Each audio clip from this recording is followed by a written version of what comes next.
அஸ்ஸலாமு அலைக்கும். Hi friends, இன்றைக்கி ரெசிபி வீடியோ சிக்கன் பிரியாணி எப்படி செய்யலான்னு பார்க்கலாம் வாங்க.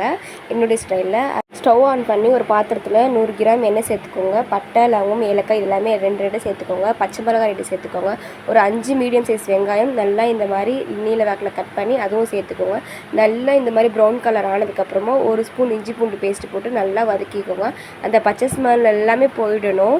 புதினா, கொத்தமல்லி ஒரு கைப்பிடி அளவு நல்லா சேர்த்துக்கோங்க. சேர்த்து நல்லா மிக்ஸ் பண்ணிக்கோங்க. மிக்ஸ் பண்ணதுக்கப்புறமா தக்காளி, நான் 2 தக்காளி தான் எடுத்துருக்கேன், 2 மீடியம் சைஸ், அதுவும் சேர்த்து நல்லா வதக்கிக்கோங்க. உப்பு சேர்த்துக்கோங்க இந்த டைமில், அப்போ சீக்கிரமாக வதங்கிடும்.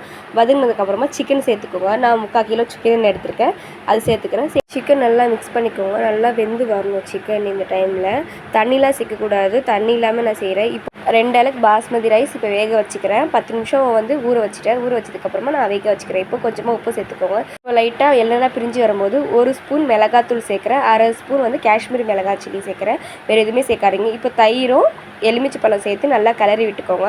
இந்த சிக்கன் நல்லா வெந்திருக்கணும், இந்த எண்ணெயிலேயே வெந்திருக்கணும். அப்போ தான் சிக்கன் நல்லா இருக்கும். ஏன்னா தண்ணி சேர்க்காமல் செய்கிறது இது. அதுக்கப்புறம் இப்போ சாப்பாடும் நல்லா வெடிச்சாச்சு. 10 நிமிஷம் இந்த மாதிரி மூடி வச்சு இது பாருங்கள், பிரியாணி மசாலா ரெடி ஆகிடும்.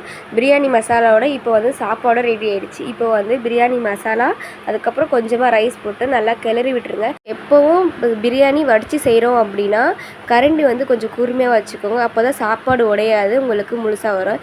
இப்போ கொஞ்சமாக நான் ஃபுட் கலர் சேர்த்துக்கிறேன். உங்களுக்கு வேணாம் அப்படின்னா ஸ்கிப் பண்ணிக்கோங்க. நான் கொஞ்சமாக ஃபுட் கலர் சேர்த்துக்கிறேன்.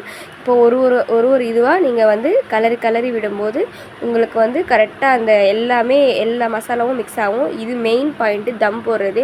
ஒரு நல்ல அடிக்கனமான தவா மேலே வச்சுட்டு அதுக்கு மேலே சாப்பாடு வச்சுட்டு அதுக்கு மேலே வெயிட்டான எதனாச்சும் ஒரு பொருள் வச்சுக்கோங்க.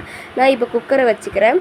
குக்கர் வச்சு ஒரு 20 நிமிஷம் லோ ஃப்ளேம்லேயே நீங்கள் இது பண்ணால் மீதி இருக்க எக்ஸஸ் தண்ணி எல்லாமே உறிஞ்சிரும். உங்களுக்கு உதிராக வரும். பாருங்கள், என்னுடைய ஸ்டைலில் சிக்கன் பிரியாணி ரெடி. வீட்டில் ட்ரை பண்ணி பார்த்து மறக்காமல் கமெண்ட் பண்ணுங்கள். தேங்க்யூ.